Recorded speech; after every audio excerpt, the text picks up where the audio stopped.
Chainsaw 58cc സാധാ നമ്മുടെ China മോഡലിൻ്റെ crank കേസാണിത്. ഈ ക്രാങ്ക് കേസിൽ ഇത് അത്യാവശ്യം തരക്കേടില്ലാത്തൊരു ക്വാളിറ്റി മെഷീനിൽ വരുന്നതാണ്. അതിൻ്റെ കേസിൻ്റെ തിക്നെസ്സാണ് ഈ കാണുന്നത്. അപ്പോൾ നമ്മൾ പലപ്പോഴും ഈ മെഷീൻസ് സെലക്ട് ചെയ്യുമ്പോൾ അല്ലെങ്കിൽ മെഷീന് എടുക്കുമ്പോൾ ഒക്കെ പറയാറുണ്ട് പലരും, ഇത് വില കുറവാണ്, വില കൂടുതലാണ്, അങ്ങനെ പലതും പറയാറുണ്ട്. ഇത് മറ്റൊരെണ്ണമാണ് കേട്ടോ. ഇത് കണ്ടോ, ഇതിൻ്റെ തിക്നെസ് കണ്ടോ, ഈ കേസിൻ്റെ തിക്നെസ്സിലുള്ള വ്യത്യാസം. ഇത് മുന്നേ കാണിച്ച അതേ മോഡലിൻ്റെ വേറൊരു പീസാണ്. അത് നിങ്ങൾക്ക് എത്രത്തോളം വ്യക്തമാവും എന്നുള്ളത് അറിയില്ല, പക്ഷേ എന്നാലും വ്യക്തമാവുന്ന രീതിയിൽ കാണിക്കാൻ പറ്റാവുന്ന രീതിയിൽ കാണിച്ചു തരികയാണ്.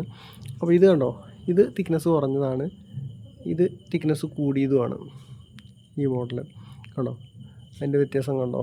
അപ്പോൾ ഈ വിലയുടെ വ്യത്യാസം വരുന്നത് ഇവിടെയൊക്കെയാണ്. ഈ തകിടുകളിലുള്ള കനത്തിൻ്റെ വ്യത്യാസം, അതിൽ വരുന്ന ഓരോ സ്പെയറിൻ്റെയും ക്വാളിറ്റിയിലുള്ള വ്യത്യാസം ഒക്കെയാണ് ഈ വിലയിലുള്ള വ്യത്യാസം കാണിക്കുന്നത്. ഇത് വേറൊരെണ്ണമാണ്. ഇതാണോ, അത്രയും തിക്നെസ് ഇല്ലാതെ, പറ്റ തിക്നെസ് ഇല്ലാത്തൊരു ഐറ്റമാണിത്.